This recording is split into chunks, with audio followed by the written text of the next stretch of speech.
Sveiki, gerbimieji, tuoj prasidės tiesioginė transliacija. Ačiū visai nepriklausomai žiniasklaidai, ačiū Giedrei.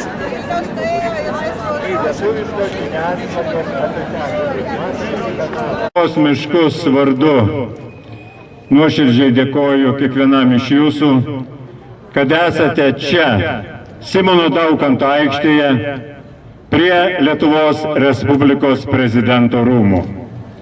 Šiandien mes susirinkome tam, kad visi kartu paprašytumėme Lietuvos Respublikos prezidento, vyriausiojo ginkluotojų pajėgų vado Gitano Nausėdos vetuoti priimtą Seimo Kapčiamiesčio karinio poligono įstatymą.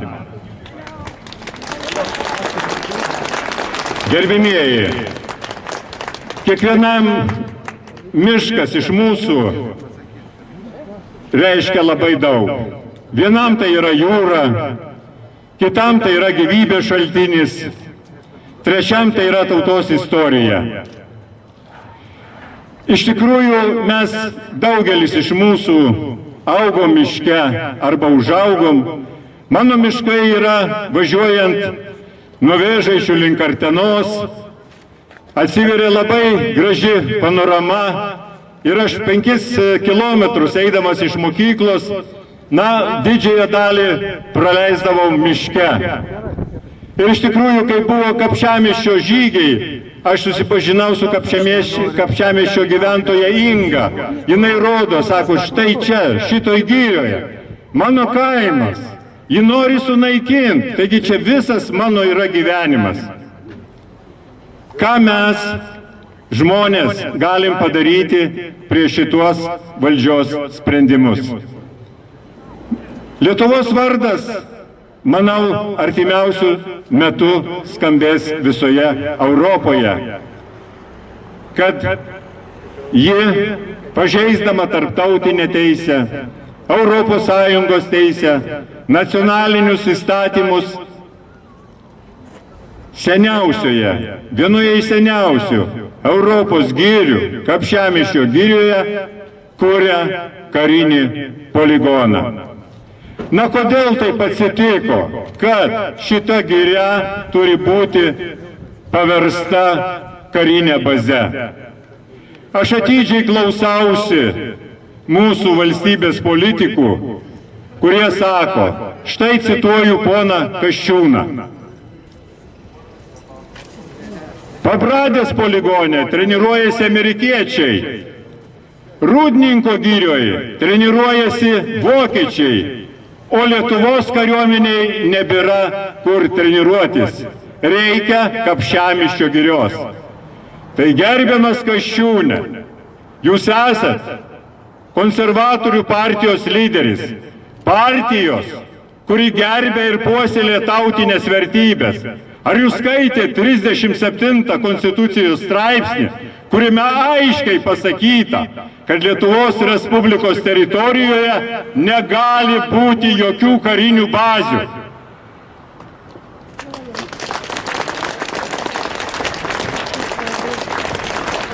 Kodėl aš nuvažiavęs po savaitės ir kalbinę žmonės Kapčiamiestyje, kai buvo priimtas šitas sprendimas, galbūt ir čia, šituose gražiuose rūmuose, žmonės sako, nieko nežino, mus varo iš namų. Aš nuvažiavau į Pertako draustinį, kartu su Romu Pekarsko. Žmogus net apsiverkė. Sako, mano tėvus ištrėmė į Sibirą ir dėdulį ištrėmė. O dabar mane 36 atkurtos Lietuvos metais tremia iš namų vėl, be teisė sugrįžti. Ar iš tikrųjų šitas sprendimas toks yra skaidrus, jeigu Seimas taip skuba priimti šitą Kapčiamiesčio karinio poligono įstatymą? Kas vyksta su mūsų miškais pastaraisiais metais? Kai ministru tapo Simonas Gentvilas, liberalas, buvo garsiai pradėta kalbėti, kad bus nacionalinis susitarimas dėl miškų. Kalbėjo laisvai, bet kraštovaizdžio draustiniai toliau buvo kertami, nes turėjo tvirtą užtvarą Seime. Tėvas, kaip žinote, yra įtakingas frakcijos ir tuometinės valdančios koalicijos narys. Ką šiandien sako liberalai? Viktorija Čmilytė Nielsen, tie politikai, tie žmonės, kurie kalba prieš Kapčiamiesčio poligono įstatymą, yra valstybės priešai. Tai gal jūs esat valstybės priešai, kurie mūsų visus vadinate vatnikais?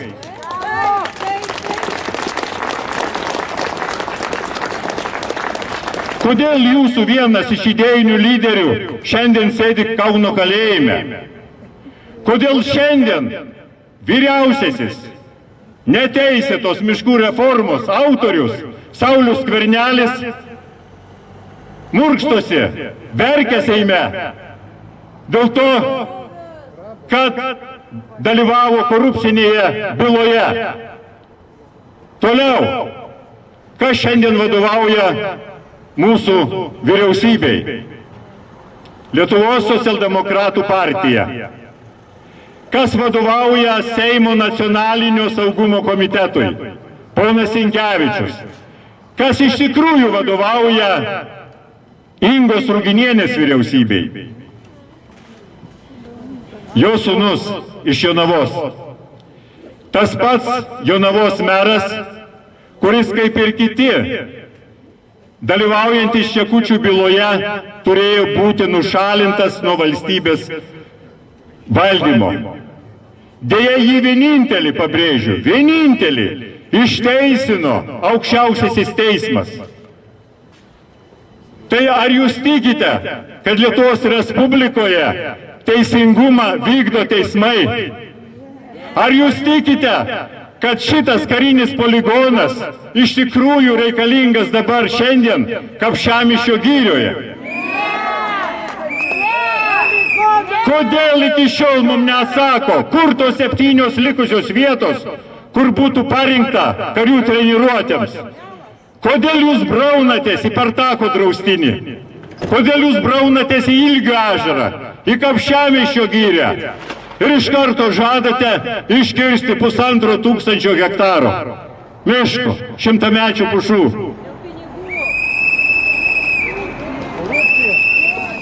Gerbimieji, nuo pat Sąjūdžio už Lietuvos miškus įkūrimo dienos kartu su manim yra legendinis country dainininkas Vytautas Babravičius Simas. Mums irgi pastaruoju metu tenka daug purvo, tiek socialiniuose tinkluose. Sąjūdis kategoriškai atsiriboja nuo provokacijų, kurie bando deginti medžius prie paminklų, platina melagingas informacijas, kad neva tai yra susieta su Sąjūdžiu už Lietuvos miškus ir asmeniškai su Gintautu Kniukšta. Melas ir šmeistas. Mes kreipėmės į Lietuvos policiją, prašydami panaikinti ir išsiaiškinti to įrašo platintojus, tačiau ir šiandien mane informavo, kad tas įrašas sėkmingai sukasi. Tai kas iš tikrųjų siekia šito teisingumo? Mes, šitie žmonės, kurie kovoja už Kapčiamiesčio girią, ar tie, kurie sėdi štai už tų baltų rūmų sienų ir laukia, ką mes pasakysime? O mes pasakysime vieną: šalin rankas nuo Kapčiamiesčio girios.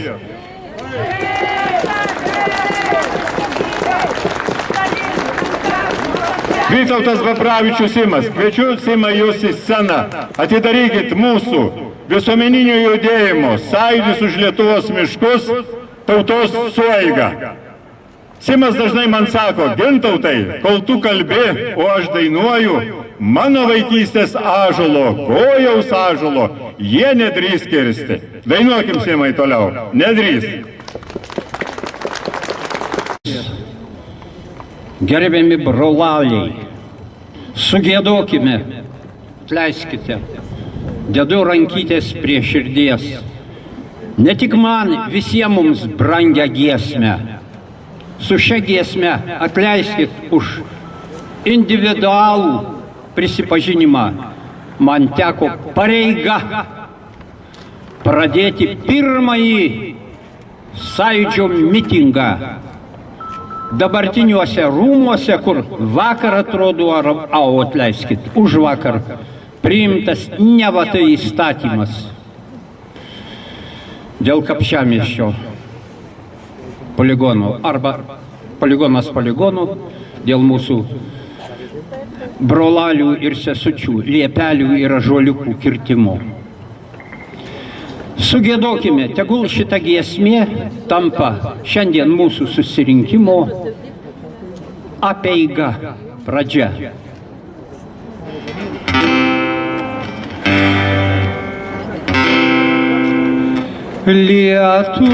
Lietuva brangi,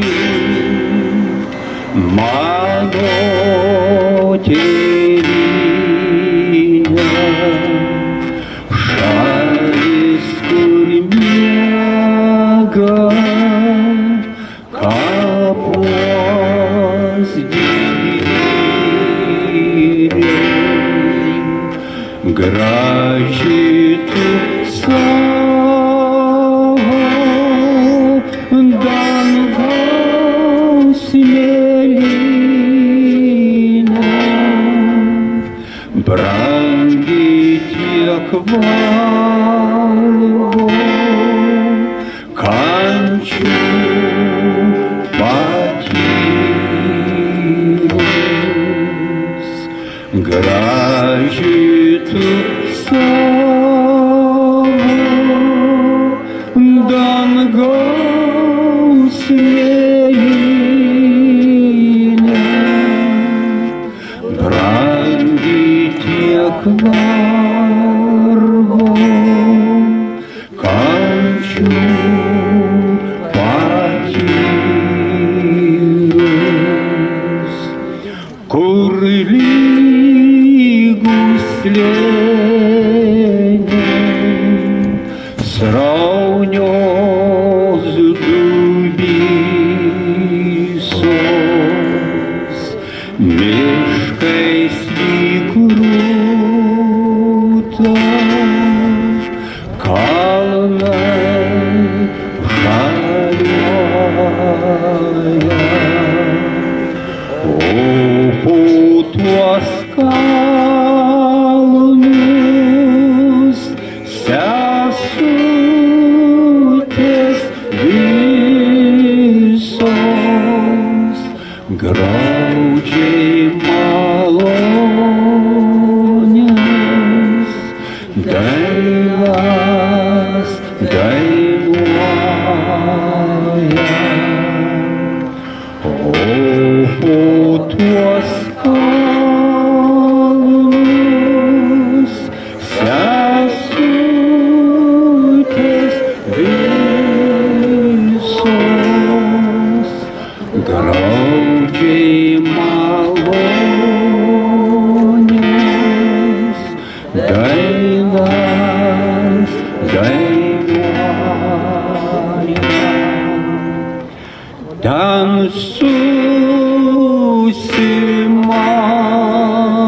susimąstęs tamsus nevėžys, lyg juosta juosia žaliasias pievas,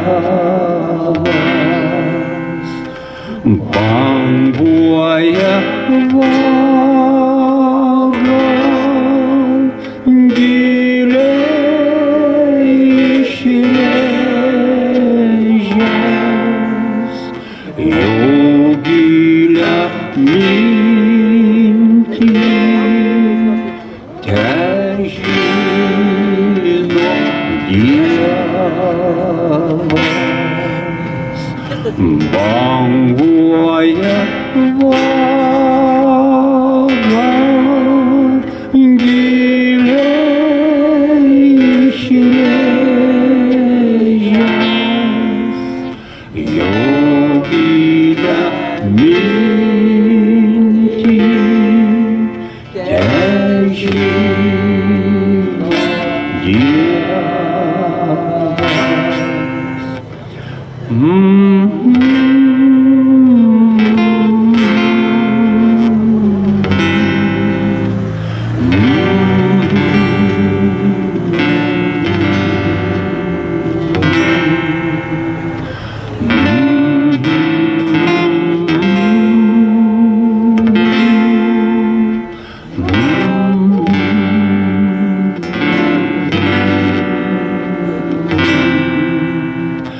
Graži tu savo dangaus mėlyna, brangi tiek vargo, kančių patyrus. Ne veltui bočiai tave taip gynė, ne veltui dainai plačiai išgyrė, ne veltui bočiai tave taip gynė, ne veltui dainai plačiai išgyrė.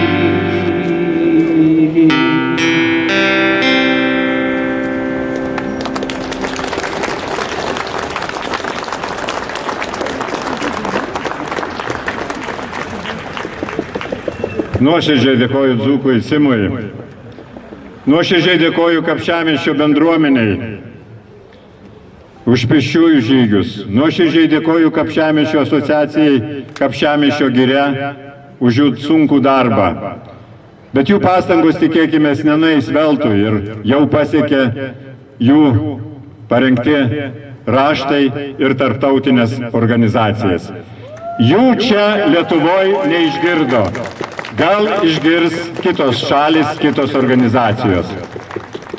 Ir man labai miela yra, kad visą laiką su manim kartu dalyvauja tiesiog Albinas iš Kapčiamiesčio. Albinai, kur jūs esate?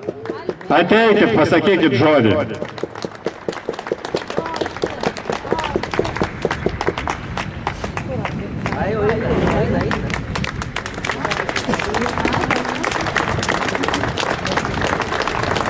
Taip, prašom, gerbiamas Albinas. Aš galbūt trumpa savo kalba norėčiau gerbiamo prezidento paprašyti, kad jisai nesityčiotų iš Lietuvos žmonių ir Lietuvos miškų. Savo trumpą pasisakymą aš norėčiau pradėti žodžiais.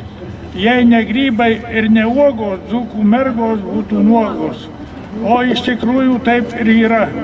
Kapčiamiesčio bei jo apylinkių žmonės yra glaudžiai susiję su mišku. Jie jį augino, prižiūrėjo nuo neatmenamų laikų. Ypač norėčiau išreikšti pagarbą nusipelniusiam Lietuvos girininkui Ališauskui, kurio prižiūrimi Kapčiamiesčio ir apylinkių miškai buvo rūpestingai prižiūrimi, puoselėjami, sodinami. Buvo įrengta daug daigynų, kuriuose buvo auginama įvairiausių rūšių medžių bei krūmų. Atsimenu, kaip jis prašydavo pas pažįstamus žmonės, kad jam atvežtume gilių konkorėžių bei įvairių krūmų sėklų. Ir staiga lyg perkūnas iš giedro dangaus prieš Kalėdas gaudamas pranešimas, kad šitie prižiūrėti ir puoselėjami miškai bus traiškomi tankų vikšrais. Šitą begėdišką žinią gruodžio 15 dieną Kapčiamiesčio ir Lietuvos žmonėms pranešė išlindusi iš užrakintų storo stiklo savivaldybės durų Lazdijų rajono merė Ausma Miškinienė.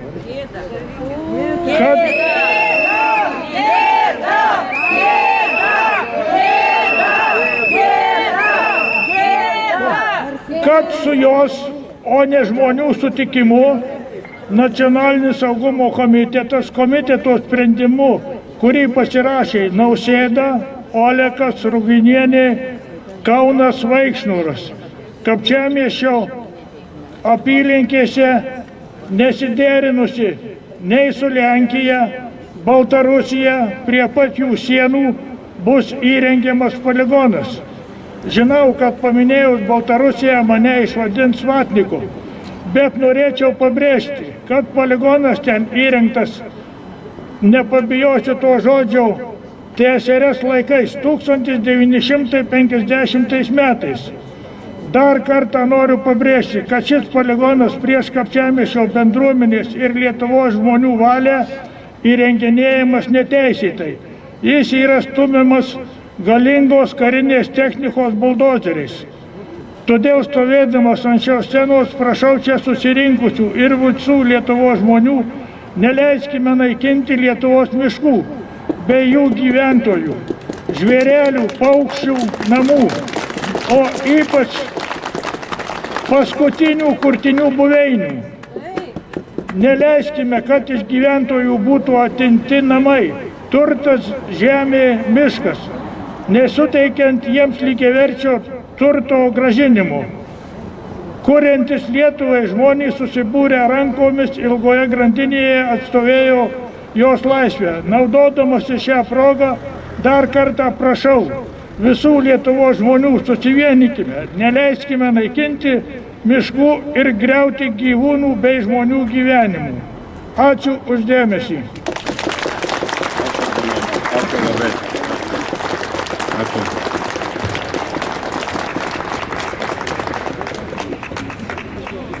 Iš tikrųjų, sunku paaiškinti visuomeniai, kodėl Lietuvos Respublikos Seimo nariai vengia tiesaus atsakymo, kodėl būtent Kapčiamiesčio giria buvo pasirinkta kariniam poligonui. Mes taip atsakymo ir nesulaukėme iš Lietuvos Respublikos Seimo. Seimo pirmininkas Juozas Olekas iki šiol neatsakė į Sąjūdžio už Lietuvos miškus kreipimąsi.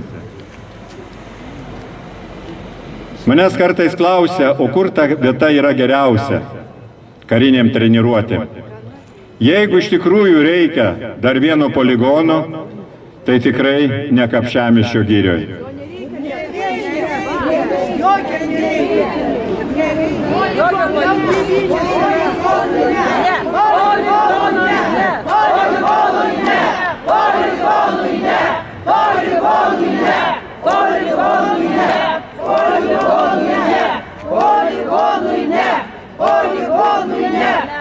Štai girdite, gerbimieji Lietuvos Respublikos Seimo nariai, gerbiamas Lietuvos Respublikos prezidente, ką skanduoja Lietuvos žmonės.